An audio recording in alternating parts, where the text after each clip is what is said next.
That's something you normally want to do like in the locker room. You don't want to be struggling putting on your junk on the field, right? Well, no, it's never good to be struggling putting on your junk anywhere. I mean, you'd like your junk to be already attached when you go out in the field, ready to play. Oh, yeah, baby. We got two guys here. Our junk is attached, and this will not be a junky podcast. I know that. We got some great stuff, some high-quality health food. So, all right, for our topics today. I don't know. Junk food. I don't know what the hell I'm saying. So that line was not from the podcast last time. It was from Kristen Ahmed Look at Pictures. Yes. Where did it make it to the pictures? It did. No, wow. It did. Kristen put it in. Wow. Remember at the end. Way to go, Kristen. At the end, you said none of this is going to make the podcast. We challenged Kristen. We were like, put it in. Right. You know, because it's her neck on the line, not ours. You know, if we get in trouble, we just go, Kristen should have taken that out. Well, Kristen is not, she's fearless. I know she'll put it in. Fearless. I don't worry about her. Yes. And if she does take it out, it's only to save our butts. I thought that didn't cross the line. It didn't cross the line. And if you're going to give me pictures that are sexually provocative and sayings that are like that at times, yes. What do you expect? That's where we have the disagreement, though, because I feel that anything I say, you can take in that direction. Yes. It's a rare talent that you have. Thank you. But it doesn't matter what I say. And so you can go watch that. That's on YouTube. Okay. We just look at pictures and talk about junk. And be silly. On this podcast, we break down football. We do. And this is why I like getting into the actual games in the season with you. Because on Mondays, we go through every game. We'll do some deep dives. Right. In some of the games, which we did with Tom Brady and Drew Brees and Cam Newton. But today on Wednesdays, you take even a closer look at some of these games and really look at the game film and try to dissect why something happened. We call it What the F Happened. Yes. What the happened? I'm going to tell you what the happened, okay? So we got a bunch of games. We got 5 games we're going to try to get to here.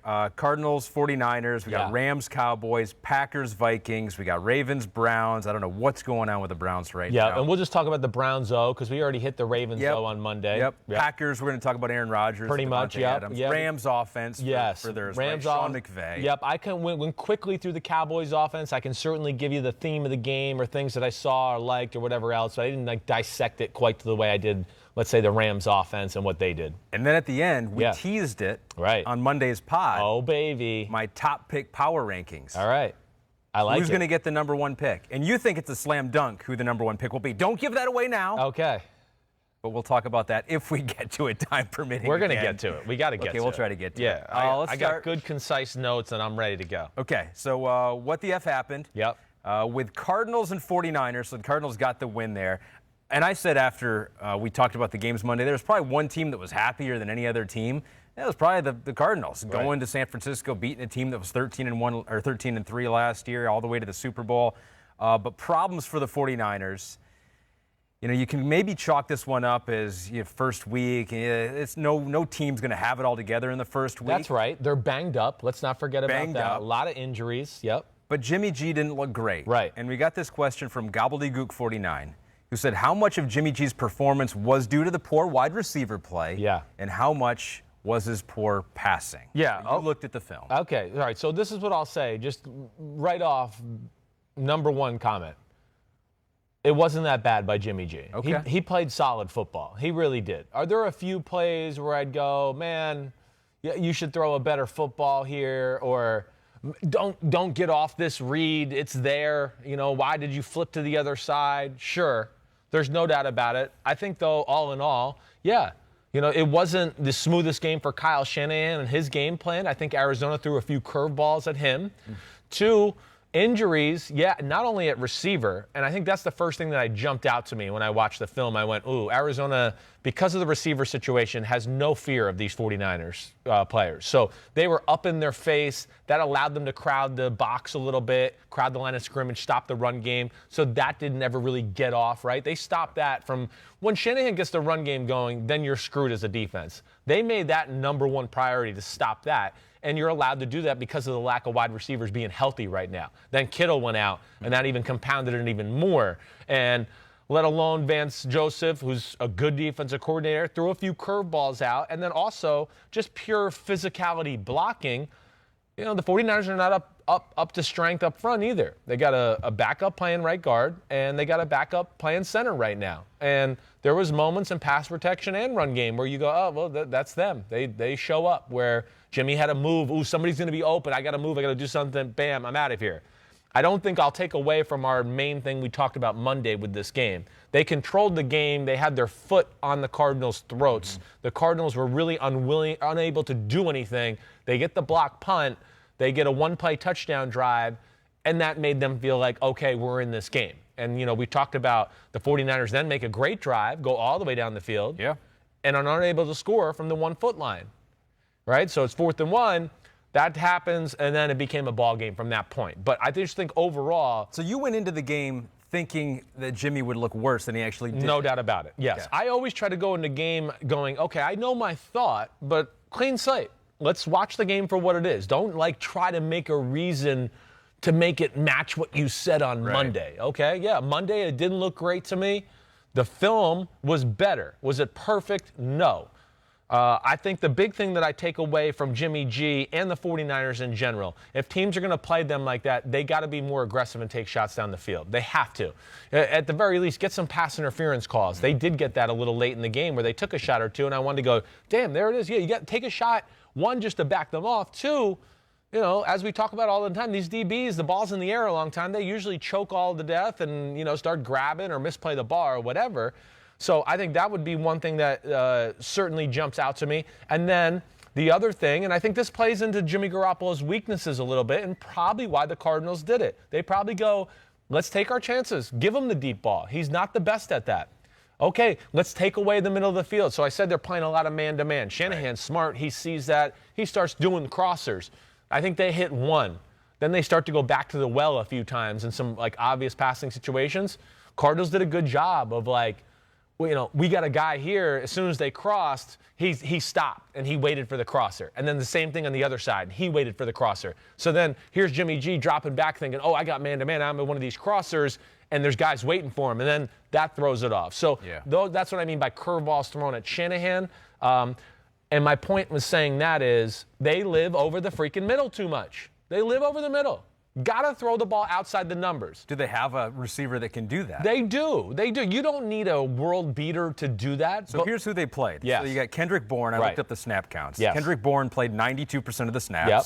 Then they had Dante Pettis, right. only 73% of the snaps. Yep, okay. And then Trent Taylor, only 34%. Right, and he's not even 100% Trent Taylor. They went 2 tight ends 25% of the time. Yeah. I imagine that's probably up from what they did last year, although I'm not totally sure. Yeah. But those are the 3 top receivers: Kendrick Bourne, Dante Pettis, Trent Taylor. Right now. Yeah, that's not a scary group. You're right. And Kendrick Bourne and Pettis have enough to win on the outside. Yeah, they're not going to make DBs shaking their boots or anything like that. But conversely, I think this is going to be the next thing because this is what they did. They played the man-to-man like I talked about to help with the run.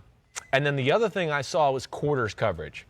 Quarters coverage is a great way to take away the middle of the field. It takes away over the middle slants, crossers, things like that. The safeties don't really worry about behind them. Their first thing is to kind of come up front in quarters coverage or come up. And also allows them to be more aggressive in the run game, right? When your first few steps are told, all right, we're playing quarters, you play cover 2, the defensive coordinator is going to tell you, safeties, at the snap, I don't give a shit what you see. If you're not backpedaling, you're getting a minus grade. It doesn't matter. Even if you think, oh, it's a run and it's a run, it's a run, you take your 3 steps backpedaling because, after a while, they'll get cocky and fly up and it'll be a play action pass and it'll be like, hey, it's cover 2 and you're not there in your half.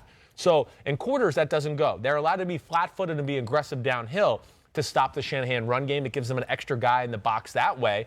But then it also takes away that Garoppolo, play action pass, come up, and there's Kendrick Bourne over the middle or Deebo Samuel over the middle, who I know wasn't playing. But that takes away that element. And it's hard to find any space in there, I don't care who you are, when teams are playing you like that. And that's where you have to start going, okay, they got 9 guys right inside the hash marks. I got to start going comebacks, out routes. And we're going to talk about this. There was a number of teams who I saw had this approach on defense.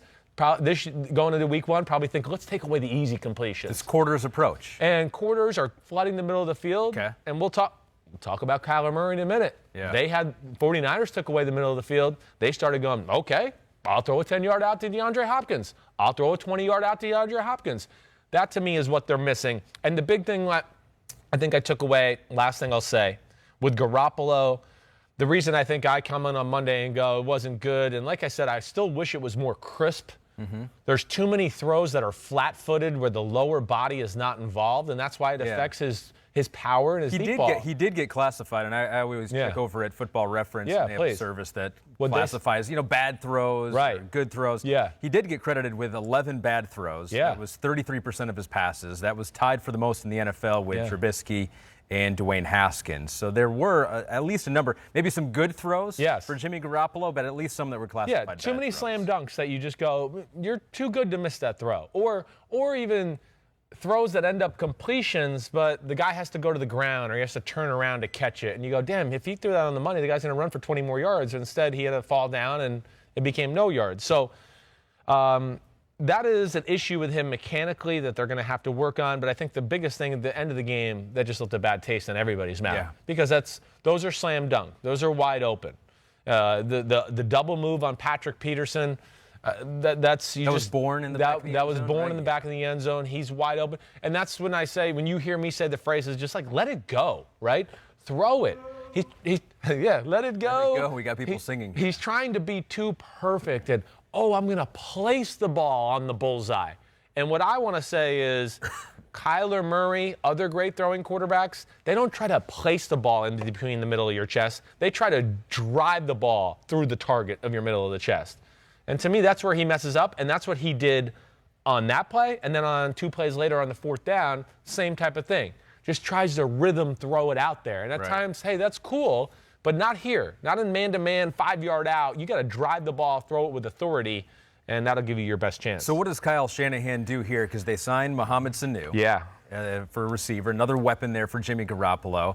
They got Giants, they got Jets. They're going to stay out here in New York, probably going to party with you at some point. No, I doubt that. I doubt. I need to call him or text. I haven't talked to Kyle on the phone since like 2 days before training camp. And you can't call him after a loss like that, right? No, I don't. Give it a day. Yeah, I don't. I'm not going to call. I don't really call him at all. I just send texts and say, great job, whatever, sorry about that, and he'll call me when he's ready to go. All right, so what do they do now? So what do they do next 2 games? Is it something where the Giants and Jets can see what the Cardinals did, and if the 49ers don't have an answer for it, it's going to be tough sledding? I think so. I think you're going to see a little bit of, if you're smart and you're playing Kyle and the 49ers, you look at the Super Bowl one, and you start to look at some of the things that made life hard on Kyle Shanahan and Jimmy Garoppolo last year. And I think the one thing you'll see even in the Minnesota game or the Super Bowl and now week 1 of the NFL regular season, there was a concerted effort to take away the middle of the field.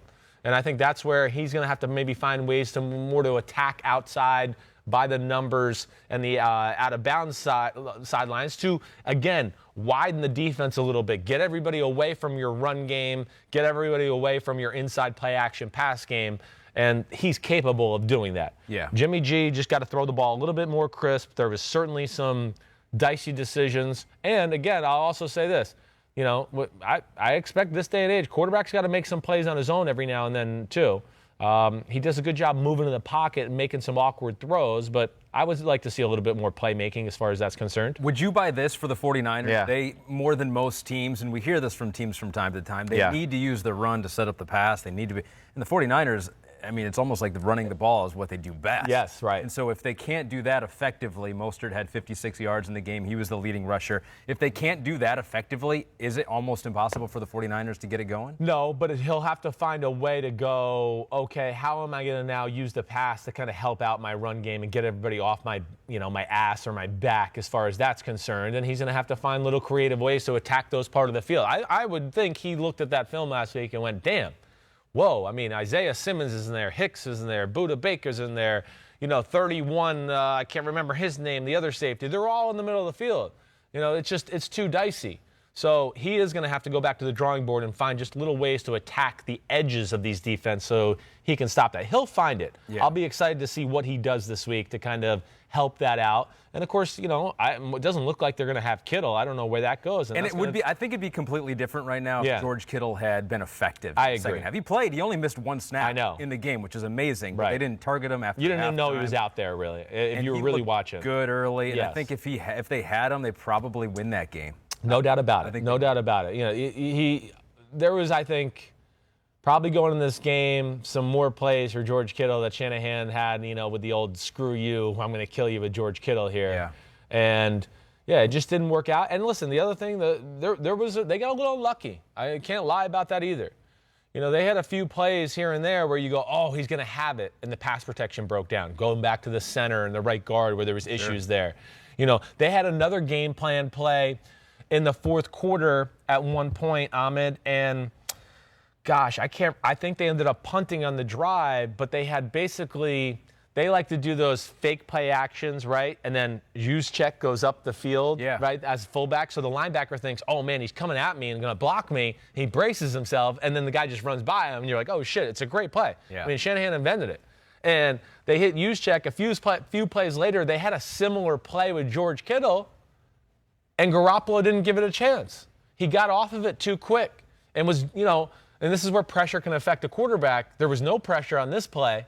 He probably could have thrown a touchdown, but he had been pressured a few times during the game. So his internal clock was just a little off, and if he had stayed with it, they probably would have struck one more time. But I'm not totally concerned. Other side of the ball, do you have notes on Arizona that you'd like to share here? Because it wasn't like they were – I mean, there were some wow plays from Kyler, and that's what I love to watch. Yeah. You watch a football game, you're like, I don't think I've seen a player be able to do that, especially a player his size. Right. The running touchdown he had. But it wasn't like they were crushing it. No. You know, 230 passing yards for Kyler, 151 of those to DeAndre Hopkins. Right. That was a special matchup. That was a special matchup.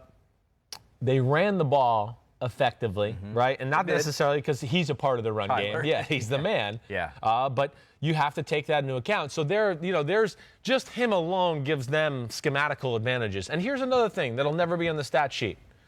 You know, and this is where this is why I say he's the kryptonite for the 49ers. You know, it's hard to put Kyler Murray in bad positions just from the D-line standpoint where, I mean, like, he can always get himself out of trouble. So they never get, like, it's hard to get them in 3rd and 20 because he's quick enough to kind of avoid it and, throw it away or, you know, avoid it, and then he gets a yard or two, and you go, damn, we should have 3rd and 20, and it ended up being 3rd and 7. Yeah. And most teams, that's what would happen. Or the strip sack fumbles that happen because of the pressure. You never really get to corral him that way to get the turnover to start that. Or corral him enough to, the pocket's collapsing. Let me throw the ball down the field. There's a guy that's going to be open, and he gets it, so he's throwing the ball, pops in the air, intercepted. Yeah. So he limits kind of their greatness to cause chaos in your own offense. It's like Barry Sanders back in the day where they said some of his greatest runs were 1 yard. But there is some truth to that. There is, because sometimes it's just about, like we always hear that phrase, like, don't beat yourself. A lot of teams beat themselves with the 49ers. They get overwhelmed by the front four, and the game compounds on him. 3rd and 20, and now you're in trouble. Right. Yeah. And he's so mature. I mean, for a second-year player, I mean, he really is mature. And, you know, he had a 3rd and 25-yard scramble. Like, you're thinking, like, the 49ers got him. They're dead. Yeah. And there he goes, boom, 30-yard run. You go, shit. So the one time you do get him in a long situation. He finds a way to get the first down, and he's just so awesome that way. So, okay, let me talk about Hopkins and Murray now. Yeah, Hopkins and Murray, because they force-fed him, right? 16 targets for him. The next closest was Larry Fitzgerald with 5. Yeah. And we'll talk about later on, the Browns, and with Odell Beckham, you get this new big-time receiver. You got a young quarterback. It's like, we got to make him happy. We got to figure out a way to get him the ball. Cleveland hasn't been able to do that. No. But first game in, Arizona was. Yeah, well, you know, it's more in their DNA of a Cliff Kingsbury, I think, in his offense to get a guy the ball. Like, this is my go-to guy. And, again, we can always have that argument. Is it better to have a committee? Or is it better to have that one guy and then you make everybody stop him and then that opens up everything? I mean, it's a great conversation. It really is. I'm not saying I know the right or wrong answer to that all the way. Right. It is. It's probably both, depending on each scenario. But with this specifically, they force-fed him, especially early. But good for them. They were supposed to. They gave him some screens, a few quick passes early. I mean, early on, I would bet you, I felt like he had like 6 receptions for like 20 yards. And you're just like, okay, cool. They're just getting him going, getting the ball out of their hands so they don't get a strip sack fumble or something crazy happens. They're just trying to manage the game. But then as they started to get a feel for the game, and like I said, San Francisco playing that Seattle scheme, 8 men in the box all the time, I think they just started going, our guy better than your guy. I don't care if Sherman, Mosley, whatever. Our guy is going to scare you, and our other guy at quarterback can throw the ball with the best of them. And they started throwing out routes. They're just going, fine, you're going to give us out here, 10-yard out, 20-yard comeback. They started having that kind of approach, and it opened up the floodgates a little bit to open up the rest of the offense. And it was all basically nickel and dime stuff, other than some of the out routes that I talk about. He threw a quick pass out to the left, and DeAndre Hopkins broke a tackle and sprung up the field for like 20 more yards. And then in the fourth quarter, they had the shallow cross where 49ers had, rushed for, but it was man-to-man. They got a little pick, and he threw it to DeAndre Hopkins, and he ran down to the 1 yard line, and that was it. So I'm not going to sit here and tell you I was like, oh, man, did they do some amazing stuff with him? But they certainly made him a focal point smartly, and it's a good way to kind of indoctrinate him into the team, the system, and get everybody going. They made him happy so far. Here's a quote that Hopkins said after the game. I knew we had something special the day I walked into this building. This team works, how Kyler and this team work. I've been around a lot of great people, and Kyler works like it's his last day on this earth. Nothing is a surprise about what happened today. He's complimentary of Kyler Murray. When you played with Deshaun Watson, I don't want to compare the two, and I don't think he was saying it. No, I don't think he is either. Slam anyone else. He's just appreciative of how much work Kyler has put in, and you think it shows. It does show. Just the way he handles himself, the way he's in control in the field. I mean, the way he talks to the coaches. I sometimes look at him and I'm like, man, is he 41 and like won 7 Super Bowls? Like what? He like looks like he's really. Which is funny because he's kind of a quiet guy. I know. Off the field, right? He's kind of a quiet, subdued guy. Yeah. But he gets on the field. He's a leader. He is a leader. That's exactly right. He's a leader. And I think, overall. Yeah, that offense. So, Cliff. Yeah. Beginning of the year last year, you're like, I've got my concerns. I got my doubts. He hasn't done it in the NFL. I see not a ton. As the year went on, you go, okay. Yes. He's showing me something. I'm still saying okay. You're still. I like it. I do. Yeah, I saw a few other things. Again, I saw him underneath the center, saw 3 backs in the backfield, some more 2 tight end sets, some other formations. He's a stealer of plays, which he should be, and then he's expanded his own kind of thoughts and how he wants to make some of the stuff he does look a little different. So, yeah, I'm total believer in Cliff Kingsbury all the way there. And, I think the other thing, too, is he's not afraid to just dumb it down, like I said. When they got, like I said, man-to-man or quarters coverage, which a lot of times ends up being like one-on-one on the outside, they said, okay, we'll fine. If that's what you want to give us, our quarterback can throw it out there all day long with accuracy and speed and everything. So I appreciated that. And, there's other guys, they were close. Kenyon Drake does have a good look.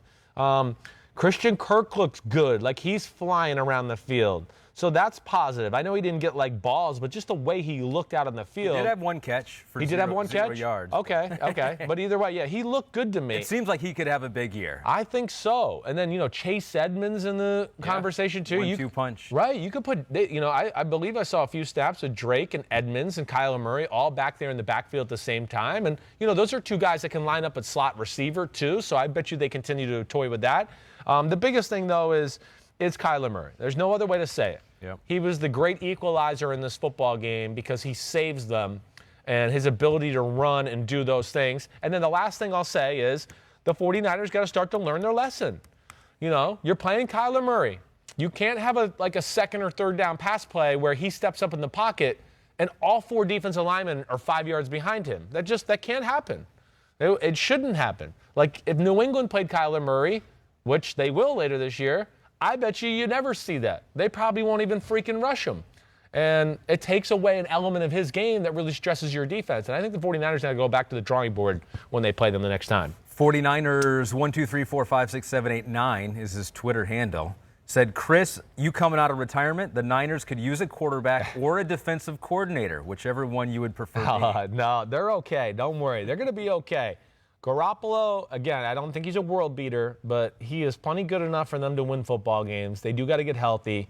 And, yeah, Robert Saleh, there's enough there to where creative blitzes every now and then where I go, okay, that was kind of cool. That was a little outside the realm of the Seattle defense. We'll give him a pass against Kyler Murray. We're going to give him a pass. We're going to see where that goes. But their big thing to me could be going forward is their corner play, because their inability to match up man-to-man, and then when they play quarters, like I told you, it becomes man-to-man. I don't think those 2 on the outside are going to stop very many people. And now Richard Sherman's hurt with the calf injury, which is what happens to older players. It really is, and that'll be a pain in the butt for him to get back from. We'll see if there's an evolution with the 49ers defense. There was an evolution with the Arizona offense. We were wondering if Sean McVay could evolve the Rams offense. Right. Which I'll give you a lot of credit because last year, I mean, fresh off the Super Bowl, as the year was going on, you're like, I know we're all talking about Sean McVay being an offensive genius. There are some things that are broken with this offense right now and predictable with this offense. Right. And I don't think a whole lot of other people were saying that. So they come out against the Cowboys. They get a win. Yeah. They keep it simple. Yes. But it was effective. What was different about the Sean McVay offense in this game? Not a whole lot. Not a whole lot, if I was going to sit here and speak honestly to you. And I think there's some reasons behind that. Now, the one thing I'll say that I do think was different is did see more 2 tight ends on the field. Okay.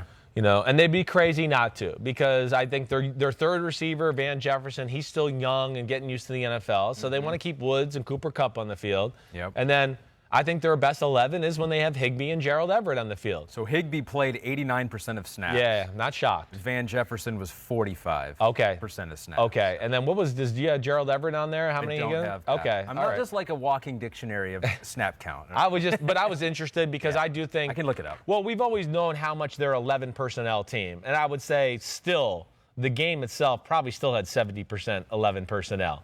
But the 2 tight end sets, there was enough there to where I think it's going to make teams think. A few more formations out of it because of the 2 tight ends. 33% for Everett. 33% for Everett? Okay. All right. And then they used him as the fullback. Like how the 49ers used Juszczyk as the fullback. They used Gerald Everett. So they'd get in some I formation type plays and do that. That was a little different. But they still did their bread and butter stuff off that. Now, it's week 1. Teams tend to go to their bread and butter week 1. Mm-hmm. It's no off season, things like that. And really, McVay won this football game for them overall, just with all his just easy completions and tricks he serves up. We've talked about it a little on Monday, but just the screens and the running back screens and the wide receiver screens and everything like that. I mean, as I sat there and watched the game, out of the 20 completions Jared Goff had, I truly mean this, and I'm not trying to say this as a knock. There was only 2, like what I would call throws. He hit Robert Woods up the left sidelines. He hit him on a skinny post on the right side one other time. Everything else was pretty much what I would call a Sean McVay special. Yeah. Where it's just a lot of window dressing to go, here you go, one guy, here's the ball, make something happen. And they won the game with just his ability to chew up the clock, them control the football. He stays patient with the run, and they stay ahead of the chains on 1st and 2nd down. So then they get in 3rd and 3, and it's like, well, I don't know what they could be a quick drop back pass, could be the speed sweep, they could run it, and then he can throw the screen game on that too. So it really makes them tough to defend. Dallas's defense was the issue in this football game more than anything when I came away watching the game. Just the inability to get stops, get LA off the field. They were just bled to death. They played very simple in the back end. But I think what I'm saying more than anything is I didn't see a lot different. I'm interested to see if it's a week 1 setup. For the Cowboys. No, or for the Rams, just to go, okay, we Cowboys, played with some personnel, we played some formations. It was week 1, so I just did what we're best at, but I've been working on this other stuff. And I'm going to unveil that here because it just gave us one more week of practice and gets a wind under our belt. That does happen a lot. So we'll see if that happens here as we go forward. Yeah, a lot of the numbers were similar because no quarterback was helped out more by yards after catch than Jared Goff in week number 1. He had 9.8 yards. All right. After and I'm not trying to completion. be a jerk to Jared Goff. That's just the way they run their offense. Yeah. Okay. But they didn't throw a ton, 31 attempts. Yeah. Tied for 23rd in the league. This a year after they threw, 626 times, which is the most in the NFL. Right. So that was interesting. I mean, that was a little bit of a wrinkle is that you could rely a little bit more on Malcolm Brown. I think it's why they drafted Cam Akers. Definitely. So that might be one difference that they might try to rely a little bit more on the running game. I think so. I think he's going to be a little more steadfast than just sending the running back by committee. He's got a 3-headed monster there, I think, this year. Yeah, he's going to stay patient. I think he knows enough at this point that that's his best way to play football. It sets up everything else that he likes to do with his offense. It takes a little pressure off Jared Goff to where he doesn't have to carry the offense because I don't think he's that type of guy. And also, in a game like this, especially early on, McVay and his ability to do that, it really helped his defense against a high-powered, really talented Dallas offense to where, the defense got to be fresh. be on the sidelines while the offense kind of worked over that Dallas defense. The Dallas defense, I think, was scared overall of what they might get from McVay, and they played very basic. I was shocked to see that. Mike Nolan is kind of known for his exotic defenses and things he does that way. But I think with week one, all the movements, lack of a preseason game, he had a few young guys in there, Trevon Diggs, a corner, and things like that. I think he probably wanted to keep it simple. It gave them a fighting chance. It was just a lot of bending. They didn't break, but it was a lot of bending. Pete notes here. Yeah. Rams 12 personnel usage. Yeah, what was it? One running back, 2 tight ends. I don't know what it was this game, but first 8 weeks last season, it was 29th in the NFL, just 11% of the time. Yeah. So more than that. Definitely more than that, without a doubt. I would think this continues to be a point of emphasis for this football team, especially if they want to run the ball. I think it's going to create some matchups. Both of those tight ends can run and get open in the pass game too. And yeah, let's see how many plays they ran. So it was. Here was the trend. So even last year, so it was 11% of that 12 personnel usage in the first 8 weeks last season. Yeah. Last 8 games, it went to 32%. And then that's right around the range they were in week one here. So okay. It was a trend maybe we saw at the end of last season. Yeah, they're going to try to capitalize off that. Yeah, and we'll see. I'm going to have my eye on this for more things that McVay adds to the offense and all that. But we saw a little bit, and we'll see where it goes from here. So far, so good, but grade overall incomplete. You want to see more work. Yeah, I want to see more. I want to see more work. Okay. Exactly right. What about on Dallas? Yeah. On the Dallas side of it. Because this is an offense. You got Kellen Moore coming back. Right. Because the numbers said they were the number one offense last year with yards, and they did put up points last year. But we got a question here from Sean G. O'Reilly that says, great and mighty Chris Simms. Wow. So it's an automatic read at that point. No doubt. As you call him great and mighty, do that for me as well, and I'll read it 2 times.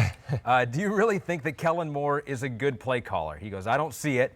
He doesn't know how to counter D-line pressure. He's predictable, runs on every first down, no creativity. Why are people so high on him? Yeah, I think he's good. Am I going to sit here and tell you he's great? There's moments where I go, ooh, that was a nice series of plays, how he tied that together. I like that. I mean, you can't be number one in the NFL in yards and be terrible. No, you can't. But a lot of it was some bullshit yards, too. We can go through the games and we start to go, look, they're down in this game. They have no chance. He ends up throwing for 300 yards against the Bears on a Thursday night, and he didn't throw for 30 yards in the competitive part of the football game. So I'm always wary of that.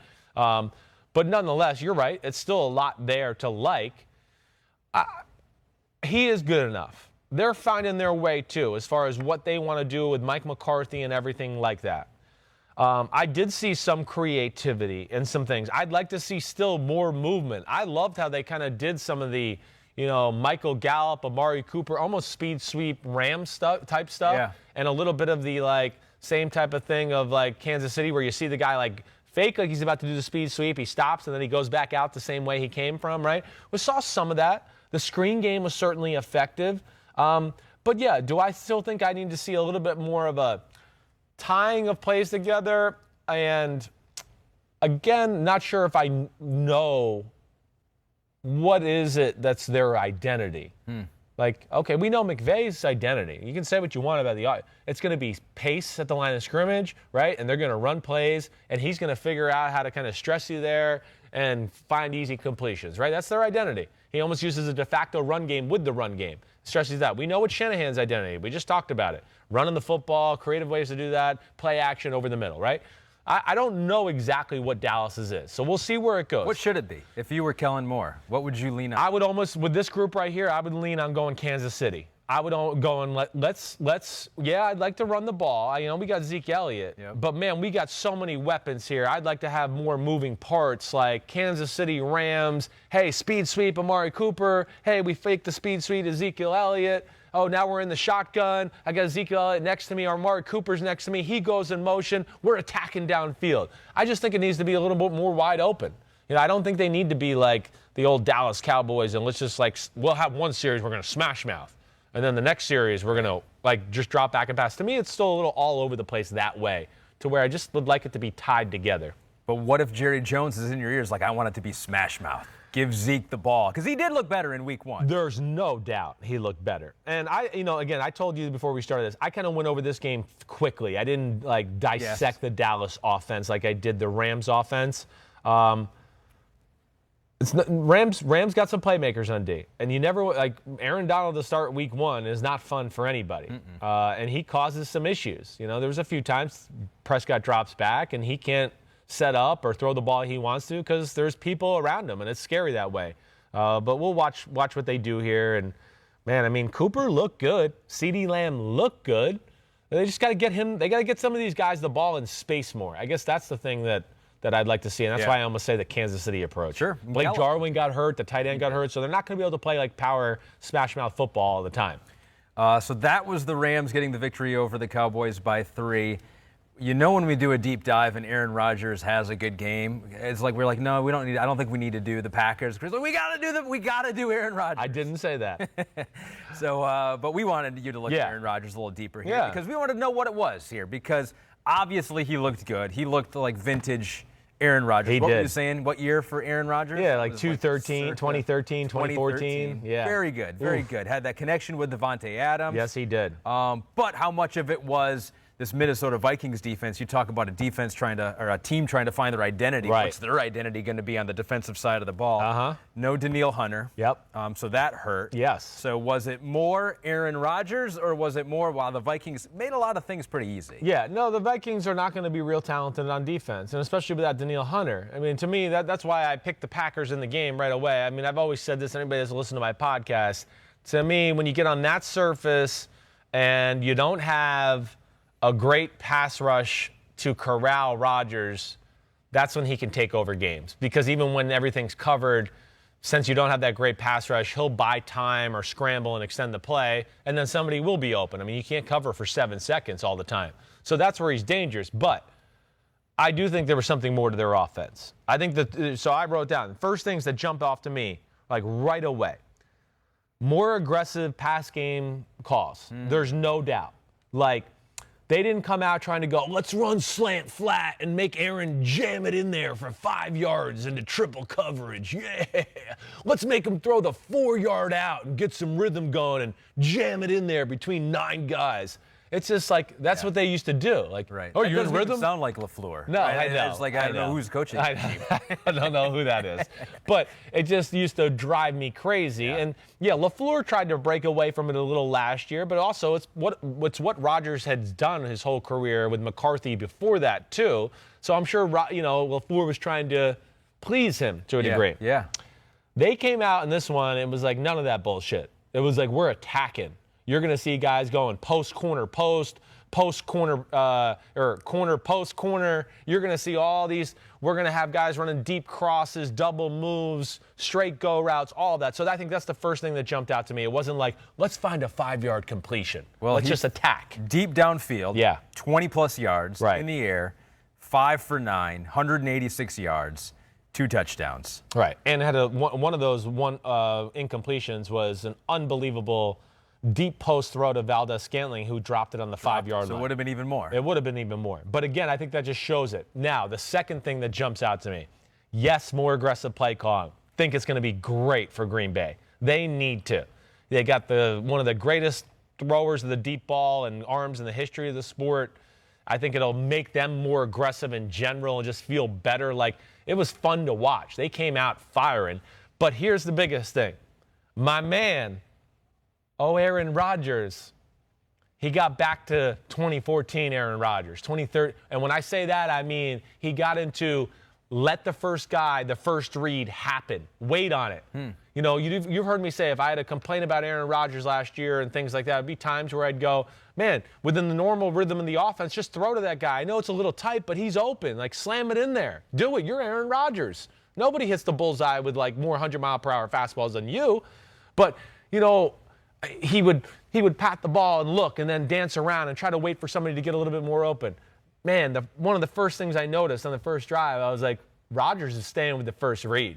He's not going to pass it off. And he made a lot of, throws with conviction, and where you go, I'm not sure he throws that last year, but here he did this year, and it's a 12-yard gain, 15-yard gain. So I think those are the first 2 things that jumped out to me more than anything. Offensive line graded out really well for the Packers, too. So they gave him the time to do that. They did, definitely. You got Bakhtiari there. You got Lindsley. Yeah, they're a good pass-blocking group. They really are. And a little bit like Mahomes or Russell Wilson, if you want to run the ball too, the great thing about the deep passing game is it's usually a deep drop off the play action or just a drop back pass, right? It creates separation from the line, and that's when they're dangerous too, because now there's separation and there's more room for them to move and make magic. If the play doesn't deliver on its own, to where now, okay, I can run up in the seam here and attack the line of scrimmage and run, or start to set up and find somebody open that way. And that's why I like it. I do think I saw more formations and more personnel usage from Green Bay. I didn't sit there and chart it and do all that shit, but my eye is pretty damn good usually with that stuff. I thought I did notice that. They're another team. They're going to be a little more deadly with the tight end sets this year. They're better off without Jimmy Graham. The fact that they got, Mercedes Lewis, the Sternberger kid, and I'm missing one other tight end they got. But if you want to run the ball and do that, these tight ends can run block, and they're pretty good athletes. They're good enough to where they might be able to go, oh, you're overplaying the run. Okay, we're going to split them out and throw the pass game and do all that too. So I just feel like that fit their team better as well.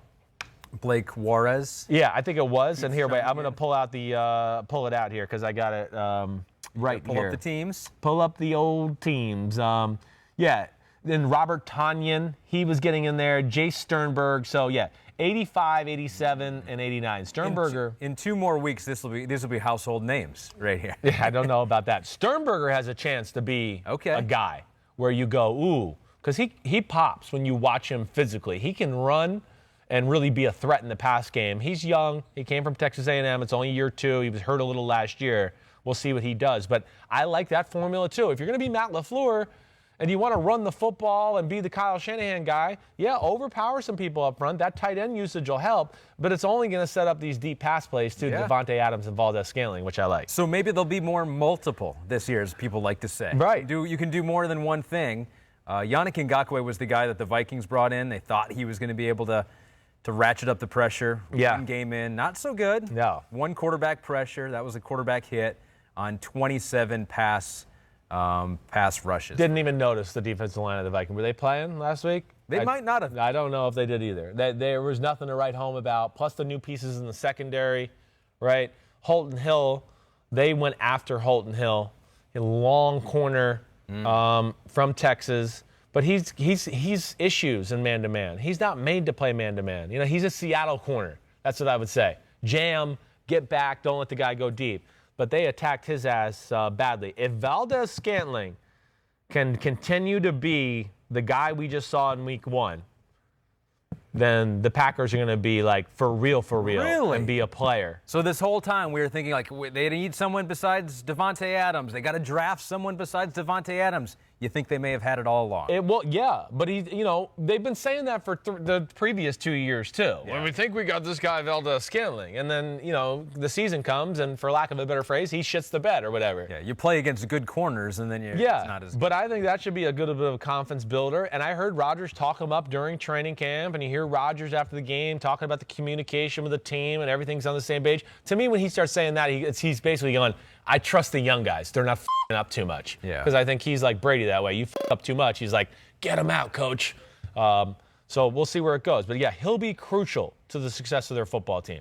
They don't have any other guy on the team like that. He's got to pop, a few times a game to be that scary downfield guy. Okay, so then on the other side of the ball, it sounds like if the Vikings are going to have some trouble on the defensive line, getting pressure without Hunter. Yeah. When targeting the cornerbacks, Rodgers was 20 of 24, 3 touchdowns, 250 yards. Another one where you want to clog the middle of the field? Yeah. We'll throw out routes. Outside. Yeah. It's a dying art in the NFL. So there are a lot of ways to beat this Minnesota defense right now, at least if you have Aaron Rodgers and you're the Green Bay Packers. Yeah, right. So we'll see if every other team has that advantage. But does this Gary Kubiak offense have enough? Has it added anything from last year when Kevin Stefanski was running the show, or maybe it was Gary Kubiak all the time? No, we don't know, right? So what'd you see when you looked at the Vikings offense? All right, the game didn't unfold for them the way you'd like offensively. They got the first drive of the game and went down and scored a touchdown. Mm-hmm. Using Cook and Madison. We're a little fortunate. Cook broke like a 15-yard run. There was a face mask that ended up being 30 yards. Then there was the nobody open on a drop-back pass play. Kirk Cousins, who does look like he's trying to move more this year. He talked about this offseason. He scrambles to the right and hits a guy downfield. So, yeah, it was a good first drive. But my point of saying this is I also go, I don't know if anything schematically really helped them. They got a few good players that made some plays, and they're in the NFL for a reason too. Yeah. But just a long story short here, just to sum up, the first half was tough on them because you have that drive. Green Bay goes on a long drive.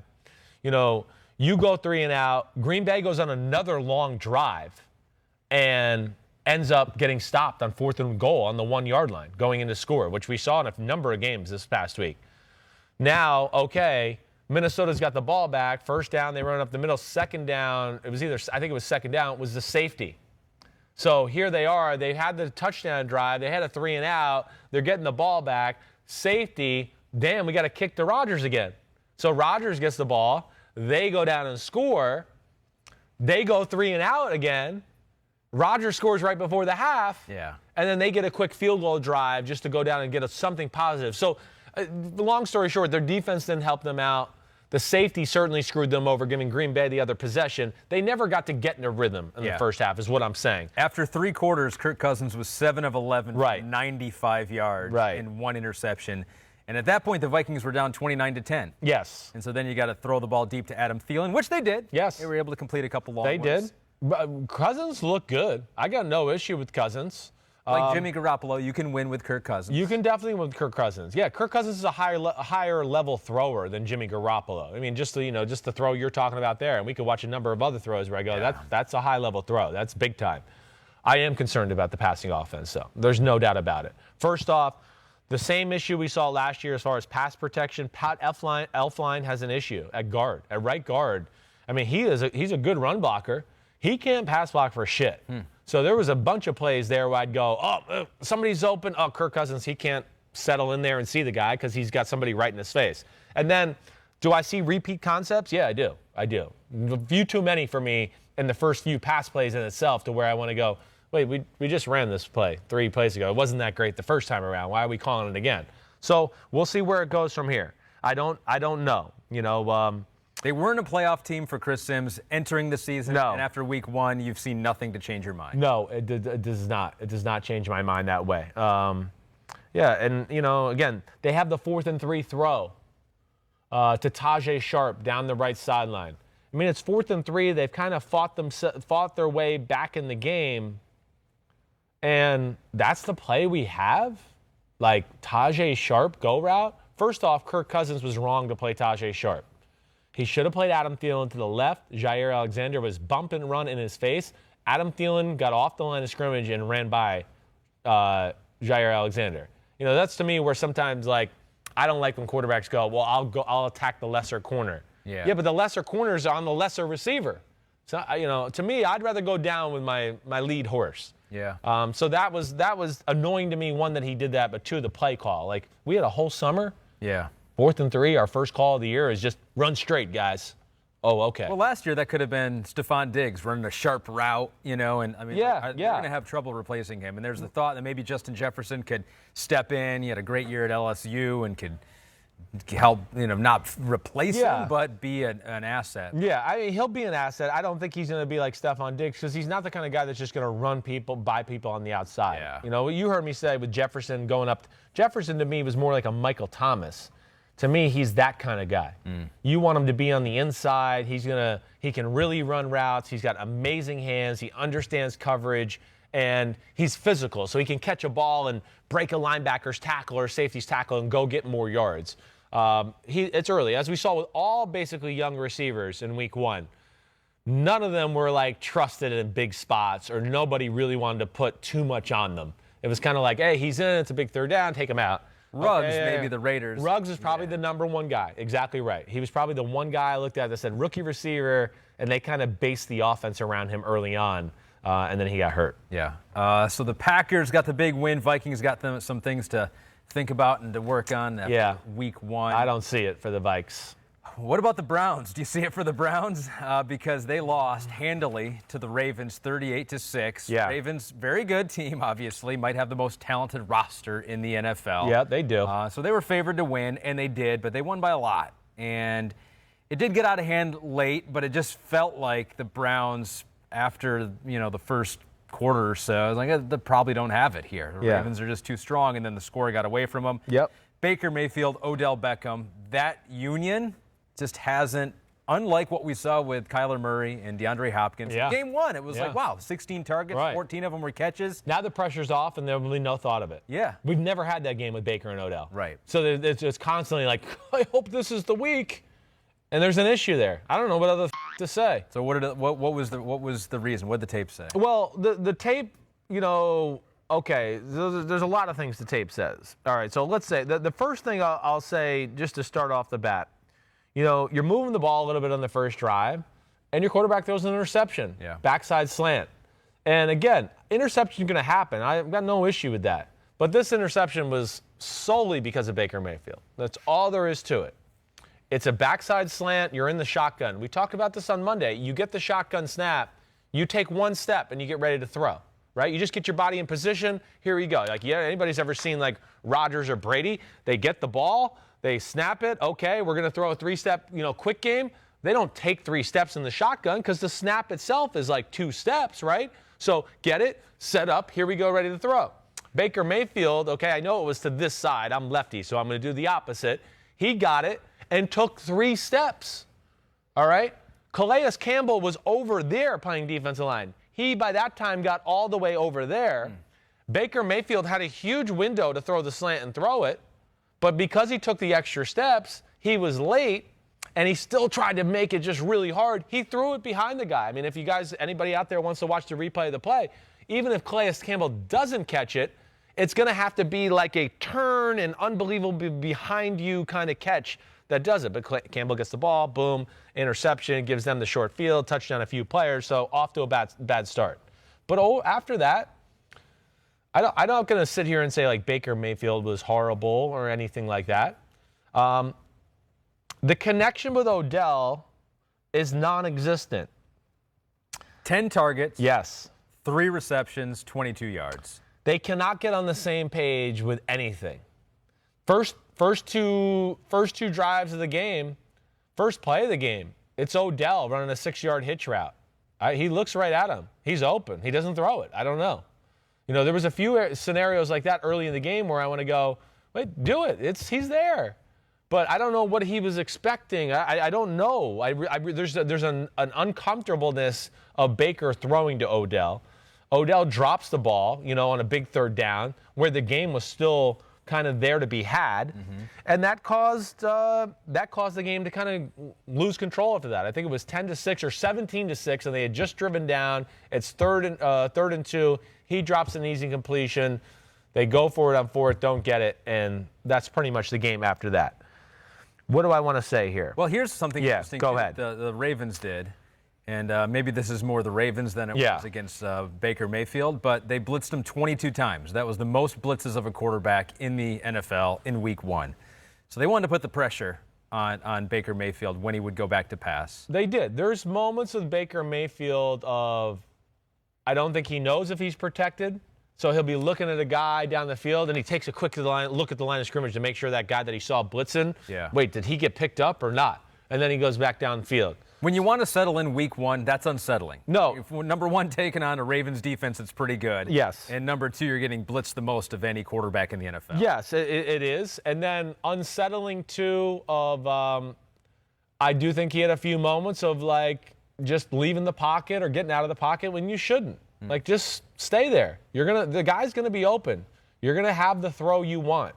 But I don't know. He gets into this like looking around and he wants to escape and get outside the pocket. And I want to go, no, if you just stayed there, there's the 20-yard crosser. You're gonna hit him and way to go.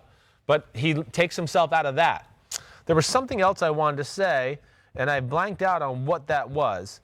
But either way, okay, I'll just do this. The million-dollar question, sorry, and maybe this will get you back on track. Give you time to think. The million-dollar question does come from Landre Snyder on Twitter that just flat out says, why is the Browns offense so bad despite the talent? Yeah. Because we do keep talking about it. Jarvis Landry, Baker Mayfield, former number 1 pick. No excuse. Odell Beckham. Right.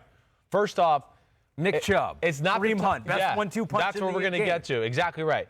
First off, it's just like we talked about with Kubiak and Stefanski. It's not the type of offense that I think necessarily knows how to just go, hey, we got all these plays for this one guy. We're going to feature him. Like, Patriots with Edelman, Michael Thomas with Sean Payton, Hopkins with Cliff Kingsbury. Yeah. It's not that type of offense. They want to run the football and then just do everything off the run and let the offense flow. So they did run the football pretty well. They need to continue to run the football. That's where I'm going with this. This is where I don't like Kevin Stefanski's offense, but I think it actually, you've heard me say in the offseason a few times ago, it might have a chance because I think this personnel really fits his offense. Run the ball. They have a good run blocking O-line. They were gashing the Ravens in the run game. And those two are studs. Yeah. Right? So 10 carries for Chubb, 60 yards, right. 6 yards a clip, 72 yards on 13 carries for Hunt. Those are very big numbers. Those are efficient numbers. But they have drives and series in certain parts of the game where they just get away from it. It's like, okay, wait, we got to get Odell and Jarvis the ball or whatever that is. Mm-hmm. I don't know. They need to find a bread and butter as far as what they want to do and just stick with that and stop worrying about getting those guys the balls. And it'll just come in the normal flow of the offense. And Baker, yeah, he's just a little all over the place. He's still not throwing the ball clean all the time where I go, there's still a few throws every game where I go, come on. You can't miss that throw. I talked about the impatience in the pocket. I do think that caused some issues, which is going to happen in week 1, like you talked about. It's the big bad Ravens. They play defenses that nobody does in football, and that's going to f*** any quarterback's head up week 1 a little bit, especially when you're in a new offense and it's, you've played 3 years in football and you've been in 3 different offenses. And we got to remember that with Baker Mayfield. Yeah. And for Odell, too, Baker and Odell, right? To get on track, year 1, that's going to be tough. Year 2, here you got Kevin Stefanski. You got to figure that out. Yeah. And I don't know. It seems like the leash will be probably pretty long for Baker Mayfield here. Yes. But, there is Case Keenum there who has familiarity with Kevin Stefanski. Yeah. It's not out of the question if this happens against a non-Ravens defense. Right. Let's see where this goes. I'm not going to, totally panic on this yet. I am a little starting to panic on, man, can these two get together, Odell and Baker? I don't know where this is going to go. It's gone on too long. And I'm telling you, if they go another 4 or 5 weeks, and they still haven't figured this out, you're going to start hearing me say, Cleveland, just get rid of it. Trade Odell, move on. Let's move on with your team. You'll probably get something pretty noteworthy off of still trading him. Because I'll say this about Odell, when I watched him, just physically, he looks good. He can separate. Yeah. He did separate. It's odd, man. I don't know what to say. They should do one of those trades where they trade a stud wide receiver in Odell. Yeah. For a stud defensive player, because they got a ton of injuries on defense. Yes, they do. They got a ton of injuries on defense. Do that. Do we never see it in the NFL. No. 1 for 1, stud for stud. If some team has a surplus on defense, I don't know. Maybe I'll go back and try to brew up some Odell trades. You think it's more likely that they'll be 1 and 4 and just be like, all right, we'll play for 2021 now. I wouldn't be shocked. I don't know what to expect with this football team. I don't. I do want them just to go back to let's just run the ball, run play action passes, keep it really simple. Yeah. The offense, I like Stefanski's offense more than Kubiak. There's enough there to make it all happen. I have no issues really overall other than I wish they just ran the ball more. And I had another point I wanted to make about Baker, and this is why I don't know why I didn't write it down. I'm shocked I didn't write it down, but there was something else I was going to say, and I forgot. Do this. Yeah. Do this. If you go home. Yeah. If you think about it. Yeah. Tweet it. Oh. From your Twitter account. Huh. That often I get tweets from it all the time. Yes. And I don't know that if they're from you or not. A lot of them are from me. Okay, so good. Asshole. So tweet it from your voice and your fingers. And if they're not from me. Yeah. It's stuff you've said. Well, it's stuff I've said, or it's something Pete has heard me say, and now he's checking on Twitter. Yeah. And then he'll send me the tweet he's about to send. He screenshots it, and he goes, hey, I was going to send this out because you've been getting quite, and I go, good job, Pete. And you go, I wouldn't spell that word right. Spell that wrong, and then we'll be right on. So change that, and now we're good. All right, good. We got one more game, unless you want to talk about the Ravens. No, we talked about the Ravens offense. We saw that. Defense is, they're still a special group. I was surprised with how they got pushed around a little bit. No. I was. I did not expect them to be pushed around that way. But I also, it's week 1. And that's, I think, a pretty talented offensive line there in Cleveland. I think it can sneak up on some people. Got it. Okay, so Bears and Lions, last one. This was all Lions. Why do you make me relive this one? I'm sorry. Of all games that we could have picked. Blame Bears came back in the fourth quarter. Mitchell Trubisky, 3 touchdown passes. And I saw this, next-gen tight window passes. Mitchell Trubisky is the first quarterback since they've been recording this stuff, that's 5 years now, that has completed 3 fourth-quarter touchdowns all into tight windows. So they're all guarded by a yard or less, which I thought was interesting because I made the point on Monday that the Lions had some injuries in the secondary, and so maybe there were some gimme throws. He still had to put him in there because the Lions at least were still there even if they didn't make the play. He saved his best for last. I mean, the game fell right for them there in the fourth quarter where, between the long missed field goal and the turnover by Stafford, that gave them 2 short fields. And they had this long drive at the end of the third quarter that went into the fourth quarter to get that first touchdown, to make it 23-13 at that time. But the 3 touchdown passes were all impressive. One was the Jimmy Graham back shoulder, which is a great asset to have. I mean, gosh, you got Jimmy Graham and Allen Robinson on either side for that situation when you're, first and goal from the 4 or anything like that, where they're great jump ball receivers. Then he had the sprint out to the left where it was very tight, and he throws the out route in the back of the end zone. And I can't remember who caught that. That might have been that Wims or was that was Wims. That was Wims, right? And then the last one was the slot fade to Anthony Miller for the game-winning touchdown. And they were all great throws. Now, you already brought up a little bit. Was Trubisky good? There was some moments of some real good throws. Where there's some moments of first of all, he fumbled in the fourth quarter at one point. It was almost a disaster. He's still inaccurate with the ball, and the ball comes out of his hand weirdly too much. I mean, you can see it on film. There's too many balls that flutter where I go, man, pocket's clean, guy's open. Like, what? How can the ball flutter like that? And how can you miss Ted Ginn on a third down on a 20-yard in cut and throw it 6 yards behind him? I just don't even know how that happens to him sometimes. Because I see enough good throws to go, put that on the money. That was high level. But there are just some quarterbacks like that. No, I know there is. There is. And I don't know if he's ever going to get it straightened out. I don't know if I can necessarily sit here and go, oh, this game makes me feel better. I'm happy for him. I think their offense is going to be better. I do think that Matt Nagy, just from the overall look of Chicago, is trying to instill some toughness in his team. Another team that went to a lot of 3 tight end sets. Jimmy Graham, Cole Kmet, their second-round pick. And I'm going to have to pull up the roster to remember who that third guy is. But either way, they were on the field, which, again, I think, let's just impose our will. Let's pull some guards. Let's get bodies on bodies. Let's let Montgomery and Tariq Cohen and Cordero Patterson at running back kind of work a little bit. I like that. I'm cool with that. I think that was good. Well, Pro Football Focus liked what they saw because they gave Anthony Miller the number 2 grade for a wide receiver in week 1 of the NFL. David Montgomery, they gave the top grade. So they liked what they saw from a couple of Who they give the top grade there? David Montgomery. Yeah, okay. Yeah, I mean, he had some good runs, certainly. I mean, caveat versus the Lions. You always got to throw that in there. Well, it doesn't matter. I don't care. Defense was supposed to be okay. Yeah, there's some big bodies in there in Detroit. And Matt Patricia, he's, capable of doing some stuff on a weekly basis where you go, oh, we weren't prepared for that, or they threw a wrinkle at us that we weren't ready for. Demetrius Harris was the other tight end. So you got 3 guys there, who can all catch the ball at the tight end position. Jimmy Graham, by far the worst out of the run blocking. But I think that adds something to their offense. I like that. That was something new for this year that I saw that I didn't see a lot last year.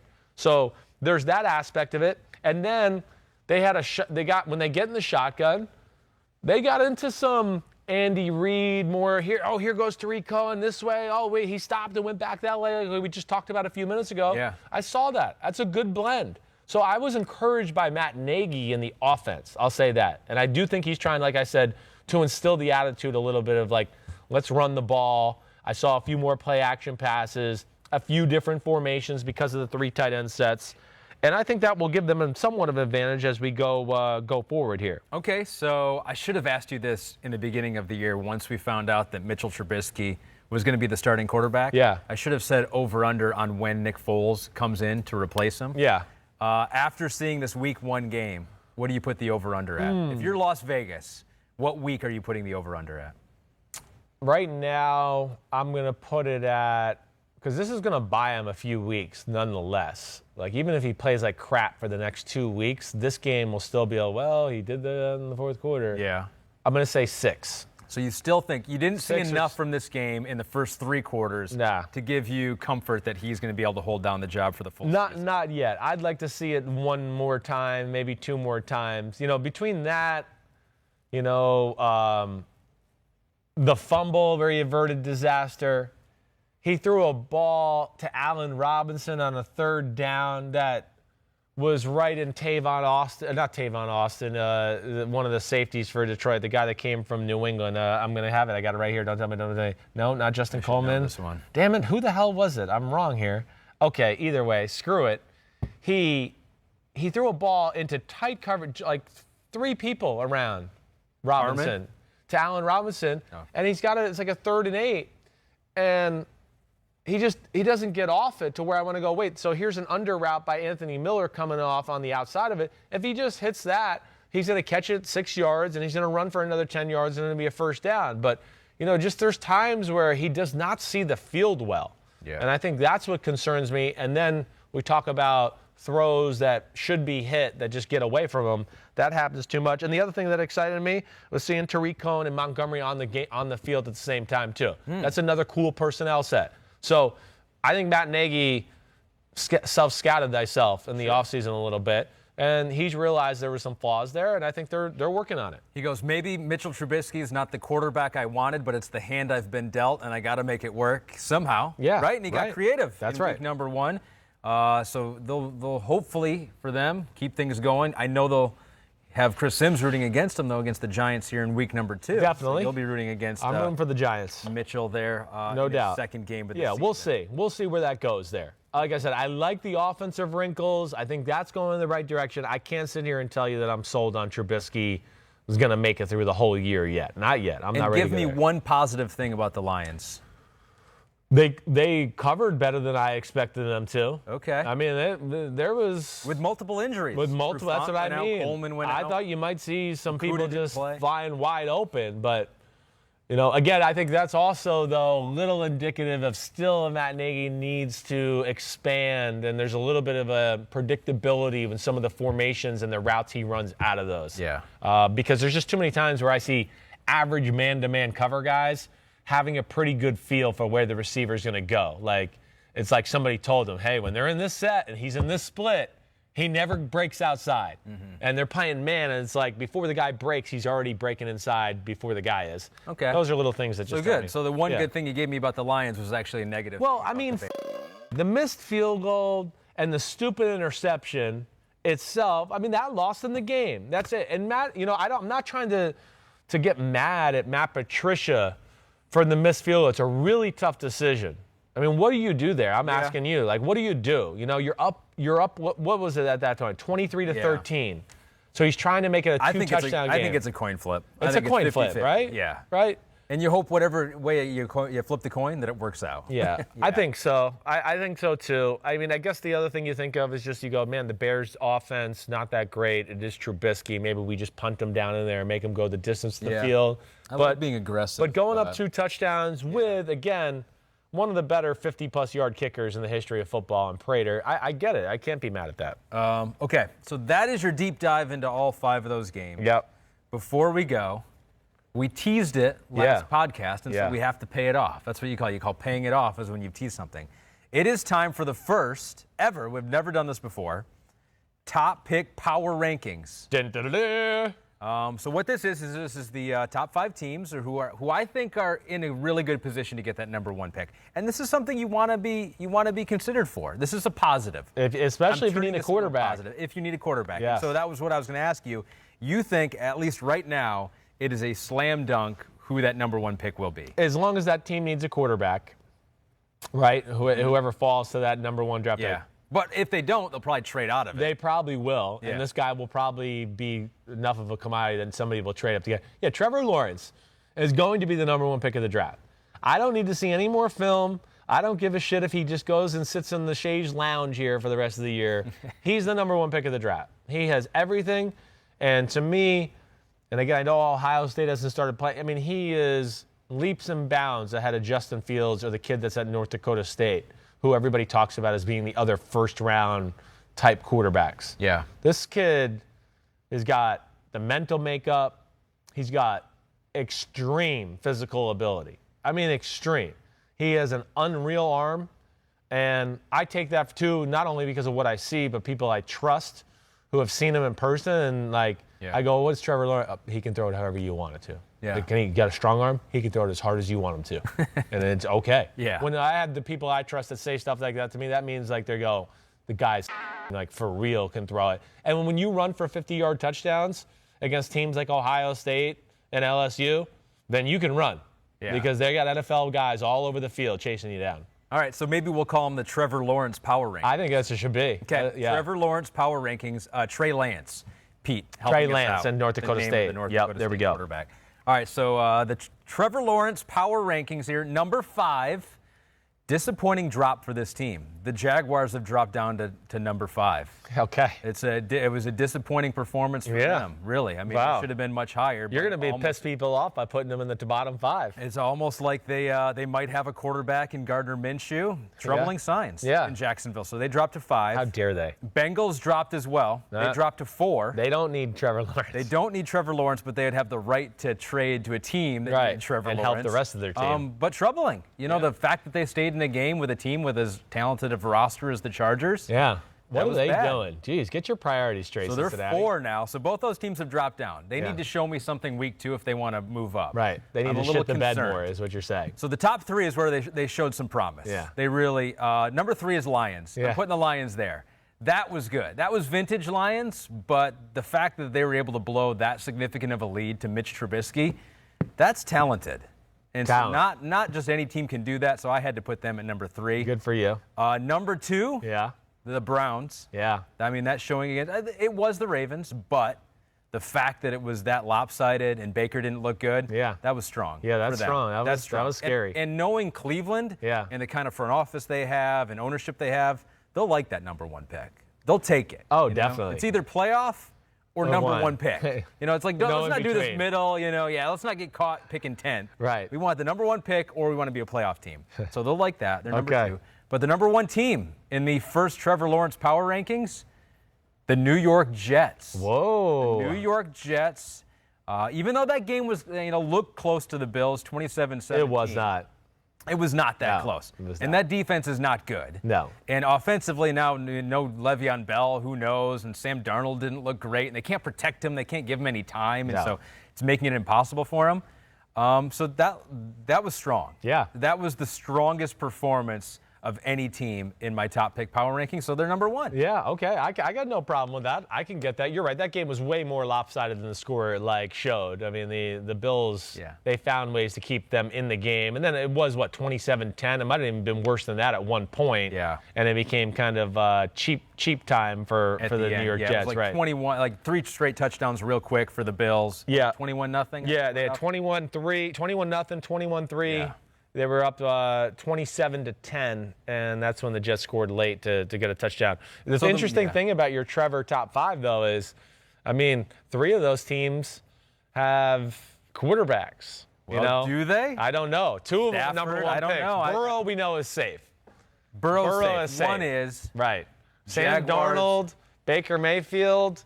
I don't know. We'll see. We're going to have to let the year play out. I think Sam Darnold should be safe no matter what. I do. I said this the other day on radio to somebody. Yeah, I'm a little concerned with Baker Mayfield. I can't lie.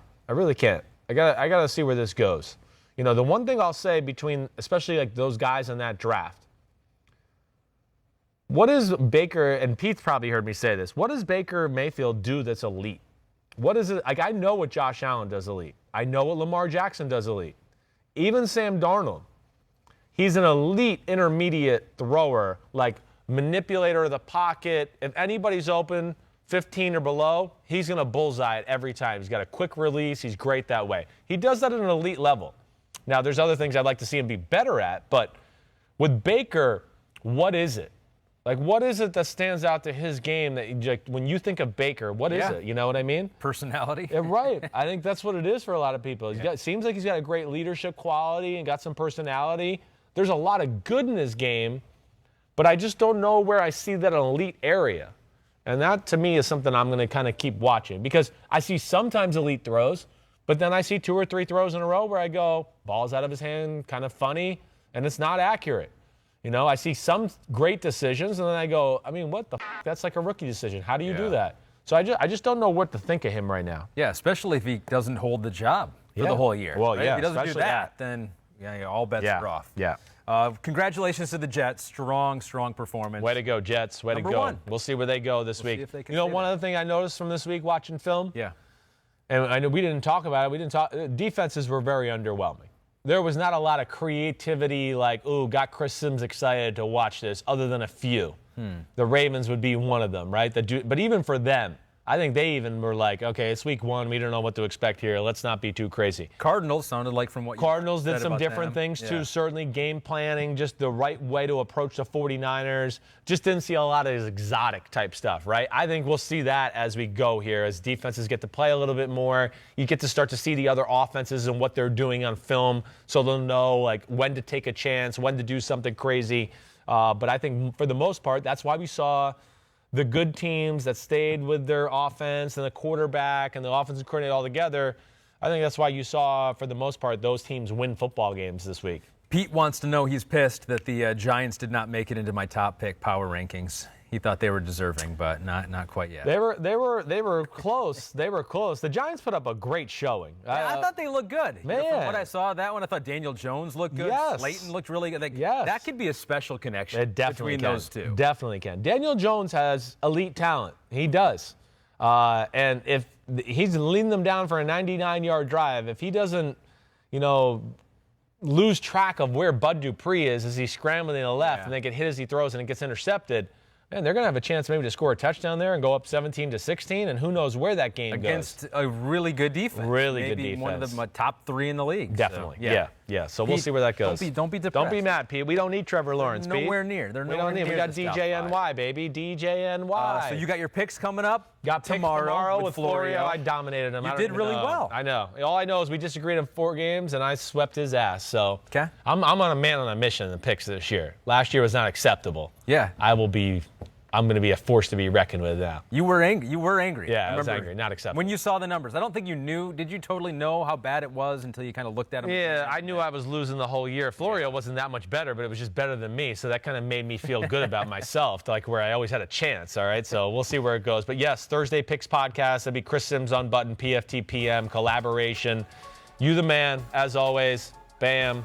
And when will we see you again? Next week sometime? Monday I got soccer. Oh, here we go. Premier League, I know. Freaking soccer. Okay. All right. So we'll see you when we see you. I got Bobby, Tour de big France time. this weekend. Oh, good job. I'm a man of many sports. You are. You are so talented, man. You are. So good looking, too. All right. Peace out. Chris Simms, Ahmed Fareed. Thanks for listening. We'll hit you up next week. Clap it up. Yes. Yes.